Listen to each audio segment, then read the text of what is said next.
Mr. Huxley, in your new essays, you state that these various enemies of freedom are pushing us toward a real-life, brave new world, and you say that it's awaiting us just around the corner. First of all, can you detail for us what life in this brave new world which you fear so much, or what life might be like? Well, to start with, I think this kind of the dictatorship of the future, I think will be very unlike the dictatorships which we've been familiar with in the immediate past. And take another book prophesying the future, which was a very remarkable book, George Orwell's 1984. Well, this book was written at the height of the Stalinist regime and just after the Hitler regime. And there he foresaw a dictatorship using entirely the methods of terror, the methods of physical violence. Now, I think what is going to happen in the future is the dictators will find, as the old saying goes, that you can do everything with bayonets except sit on them. That if you want to preserve your power indefinitely, you have to get the consent of the ruled.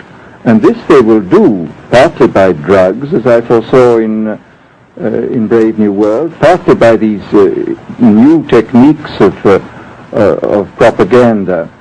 They will do it by bypassing the sort of rational side of man and appealing to his subconscious and his deeper emotions and his physiology even, and so making him actually love his slavery. I mean, I think this is the danger, that actually people may be in some ways happy under the new regime, but they will be happy in a situation where they oughtn't to be happy. But let me ask you this. You're talking about a world that could take place within the confines of a totalitarian state. Let's become more immediate, more urgent about it. We believe, anyway, that we live in a democracy here in the United States. Do you believe that this brave new world that you talk about could, let's say in the next quarter century, the next century, could come here to our shores?